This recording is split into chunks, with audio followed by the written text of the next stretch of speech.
What if I told you that one single night changed humanity forever? And almost nobody talks about it. The silence before the storm. History remembers wars. History remembers kings. But history rarely remembers the people who disappeared in silence. In the late 18th century, along the western coast of Africa, villages would fall asleep like any other night. Fires burned low. Children rested beside their mothers. Fishermen prepared for the next morning. But in the darkness, ships waited. Not trading ships. Not explorers. Hunters. These ships were part of what we now call the transatlantic slave trade, one of the darkest systems humanity ever created. But numbers don't tell the real story.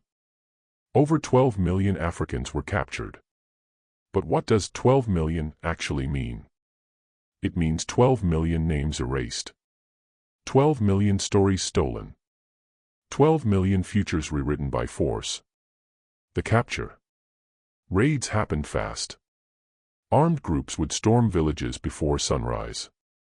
Anyone who resisted was killed immediately. The strong were tied. The young were chained. Families were separated within minutes. Imagine being forced to watch your child dragged away. Imagine screaming and nobody coming to help. This wasn't random chaos. It was organized. Systematic. Profitable. Human beings became currency. Men were inspected like livestock. Women were priced differently. Children were seen as long-term investment. This wasn't just cruelty. It was business. The Middle Passage. After capture came the journey. It was called the Middle Passage. But there was nothing middle about it. It was hell between two worlds. Captured Africans were packed tightly into ship holds. So tight they could barely move. Some ships stacked humans in layers. No sanitation. Little air. Disease spreading rapidly. The journey lasted weeks. Sometimes months. Many did not survive. Historians estimate nearly 2 million people died during transport alone. Some chose to jump into the ocean rather than live enslaved. Think about that. The ocean became a grave, and sometimes, an escape. Arrival in the New World. When ships arrived in the Americas, survivors were cleaned up, not out of kindness, but for sale. They were displayed in markets. Examined.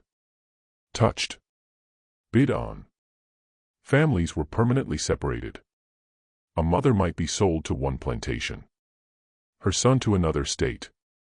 Her husband somewhere else entirely. And they would never see each other again. Freedom wasn't just taken. Identity was erased. Names were changed. Languages forbidden. Culture punished. But here's what history doesn't always emphasize. They resisted. Resistance and survival. Despite unimaginable suffering, enslaved people fought back. Some sabotaged plantations quietly. Some escaped through underground networks. Some organized revolts. In places like Haiti, resistance led to revolution. The Haitian Revolution became one of the only successful slave revolts in history, proving that even in chains, the human spirit refuses to die. Darkness tried to erase them. But resilience survived. And that is the part history sometimes forgets. The system was brutal. But it never fully broke the human will. The hidden truth. Slavery wasn't just physical chains. It was psychological warfare. When you strip someone of language, culture, family, and freedom, you attempt to rewrite who they are. But here's the uncomfortable truth. The impact didn't end when slavery was abolished. Its scars shaped economies. Its trauma shaped generations. Its consequences are still visible today. Dark history isn't just about the past. It's about understanding the roots of the present. Powerful closing. History is not meant to make us comfortable. It is meant to make us aware. Because when we understand the darkest chapters of humanity, we protect the future from repeating them. If you want to uncover the stories history tried to bury, subscribe to the Wisdom Vault. Because the truth deserves to be remembered, and the darkness deserves to be understood.